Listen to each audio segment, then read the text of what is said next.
जैसा कि DIG sir बता रहे थे, आप सबको अवगत है कि 24 तारीख की रात को कुसुम्बा थाना में एक घटना कारित की गई, जिसकी सूचना 25 को थाना को मिली। 24 को मंगला जुलूस के दौरान जो मृतिका है, एक नाबालिग बच्ची है, वो मंगला जुलूस के बाद मिसिंग पाई गई।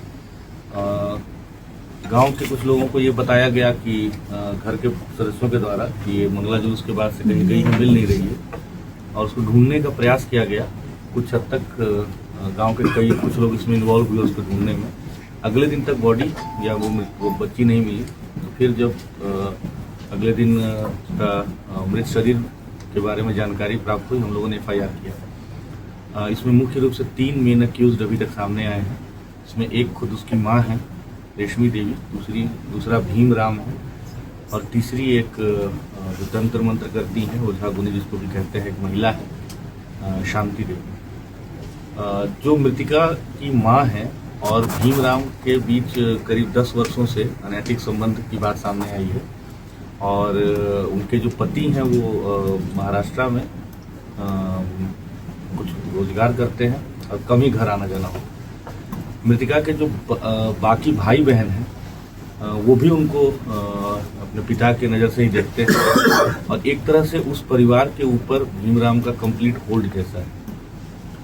तो इनके जो पुत्र हैं, मतलब मृतिका का जो भाई हुआ, उसके विषय में उनकी माँ काफ़ी चिंतित रहती थी क्योंकि वो मानसिक और शारीरिक रूप से उनको कमज़ोर लगता था। साथ में उनका इकलौता बेटा था, तो उनको हमेशा इस बात की चिंता रहती थी कि कैसे इसका भविष्य उज्ज्वल हो जाए, ठीक हो जाए, स्वास्थ्य भी इसका अच्छा हो जाए। ओझा गुनी का जो उनकी विश्वास है, वो पिछले कई सालों से वो जो हम लोग बताए कि शांति देवी हैं, जो ओझा गुनी करती हैं और जो एक भक्तिनी जिसको कहा जाता है ग्रामीण परिवेश में, उनके पास जाती थी।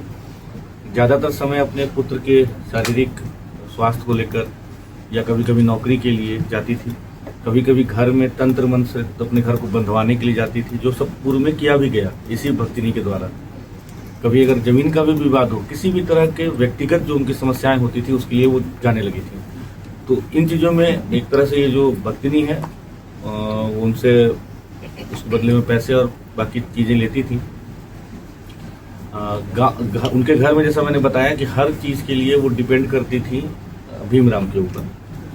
तो घटना के दिन भी जब ये अपनी मृतिका के साथ, छोटी बच्ची के साथ और भीमराम के साथ उनके घर गई, वो भक्तिनी के घर गई, तो उनके घर में एक छोटा सा, जिसको वो मंदिर कह रहे हैं, उसको धरती माता मंदिर या मनसा देवी मंदिर भी कहा जा रहा है, तो उस मंदिर में इनको बुलाया गया। हालांकि माँ बेटी दोनों दरवाजे से गई, लेकिन जो भीमराम था उसके विषय में बता रहे हैं कि वो पीछे का जो छोटा सा बाउंड्री होता है उसको कूद करके छुप करके आया।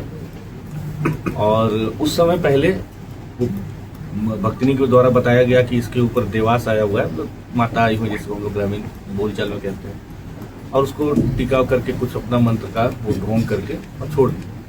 बच्ची वापस से आकर के और जो मंगला जुलूस था उसमें पार्टिसिपेट करने लगी और भक्तिनी के द्वारा बताया गया कि आप दोबारा से आइए, इसको लेके अच्छे मुहूर्त वगैरह के बारे में बताते हुए कि 9:30 बजे के 9 बजे के आसपास के बाद आना है। जब दोबारा से गए तो और साथ में ये भी बताया गया कि जो हम आज करेंगे, इसका इलाज करेंगे, जो बलि हम देंगे, उसमें हमको एक मेल पुरुष का जरूरत पड़ेगा। तो मृतिका उनकी माँ इस काम के लिए भीमराम को दोबारा अपने साथ लेके गई और मृतिका को भी लेके गई। उसको, बच्ची को पहले बताया गया कि उसको वहाँ बिठा करके वो मंदिर में, जो छोटा सा है मंदिर तो कहा जा रहा है, जो भी, वहाँ पे बिठा करके उसको पूजा वूजा किया गया, टीका होगा कुछ किया गया। उसको मुकुंदाना और इलायची वगैरह का प्रसाद खिलाया गया और बोला गया कि तुम्हारे ऊपर कुछ दोष है, आज हम लोग जो उपचार कर रहे हैं, इससे तुम दोष मुक्त हो जाओगे। फिर इनकी मान्यता थी कि जो वहाँ बसवाड़ी है, जो हमारा, जहाँ से हमें शव बरामद हुआ बाद में, तो उसी बसवाड़ी में वहाँ के भूतों को बांध के रखते हैं। ये कह करके इसको वहाँ ले गए और फिर वहाँ इसको लेटने के लिए कहा गया और उसके बाद उसका भीमराम के द्वारा इसका गला दबा करके हत्या की गई। साथ ही उसको कॉलिंग स्टिक कहते हैं, उसकी मदद से आप सब जानते हैं कि इंसर्शन किया गया ब्रूटली और उसका सर फोड़ करके उसका खून लिया गया। ये सारी जो कृत्य हुआ है, इसमें हम लोगों के पास काफ़ी पुख्ता एविडेंस और जो सूचना भी प्राप्त हो रही थी और एविडेंस भी हम लोग को मिला, सबको हम लोगों ने अरेस्ट भी किया और हम लोग इस केस को बहुत गंभीरता से ले रहे हैं। हम लोग पूरी तरह से प्रयास करेंगे कि इसको हम लोग स्पीडी ट्रायल में ले करके जल्द से जल्द मृतिका को हम लोग न्याय दिलाएं और कठोर से कठोर हम लोग इसको दंड दिलवाने का पूरा प्रयास करेंगे। इस कांड के उद्भेदन के लिए 26 तारीख को ही रिस्पेक्टेड डीजीपी मैम के द्वारा और मेरे द्वारा एसआईटी का गठन किया गया था।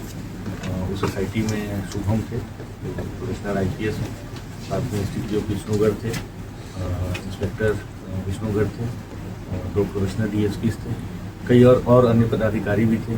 साथ में कई और अन्य पदाधिकारियों ने इसमें काफ़ी सक्रिय भूमिका निभाई। इसमें सदर जो अमितानंद हैं, साथ में वरीय पदाधिकारियों का भी लगातार हम लोग को निर्देश मिला। तो इन सब के कारण हम लोगों ने इस कांड का उद्भेदन किया है। सभी लोगों की गिरफ्तारी कर ली गई है। जो विधि सम्मत सारे प्रोसेस हैं फॉलो किए गए हैं, आगे भी किए जाएंगे। और इस विभत्स घटना का हम लोगों ने उद्भेदन किया।